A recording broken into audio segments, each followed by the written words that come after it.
I'm Andre Cacciaturian of Nesson.com and here with Matt Perino of UFC.com, who's in Toronto, Ontario for UFC 206. Matt, how's Canada treating you right now? Canada's freezing. I live in Las Vegas, and it's a little chilly. It's snowing today, but we're excited to be here. Well, welcome to winter. But all right, UFC 206 is going to be a good one. Air Canada Center on Saturday night. We had Anthony Johnson and Daniel Cormier scheduled for the main event. That obviously got canceled. But we still have a good fight in the featherweight bout, interim featherweight title bout between Max Holloway and Anthony Pettis. Max Holloway coming with he's big favorite right now in the Vegas books. And do you see Pettis having any chance to pull off an upset here, Matt? I think Anthony Pettis has more than a chance to pull off an upset. I mean, we saw the stare down today. Max Holloway is the bigger fighter, but Pettis actually has a small reach advantage. He has been in there with bigger, stronger guys. He's not going to have to worry about wrestling. And if you remember correctly, he is Anthony Showtime Pettis for a reason.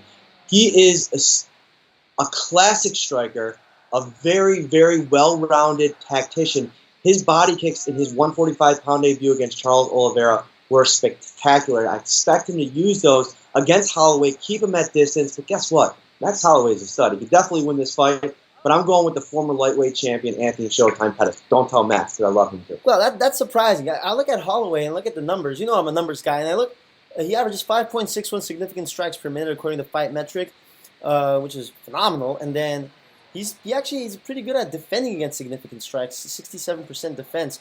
And here's this one stat that jumps out to me. Holloway has the second best significant strike differential among active featherweights, and the guy in front of him is Conor McGregor. So when I look at that, I'm like, you know what?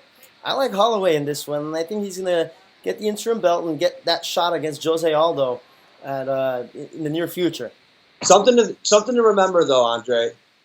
He's not really fighting in featherweight. This is the former lightweight champion of the world, and that's something that people have to remember. This guy he's been the show before. He's been the main event. This is the biggest stage Max Holloway's ever been on. He does land a ton of significant strikes, but he hasn't fought a ton of people with the speed, quickness, and elusiveness of an Anthony Pettis. Yeah, you're right about that. Pettis does have the experience advantage, having been a champion before. We're going to see what happens on Saturday night. Thanks a lot, Matt, for joining us.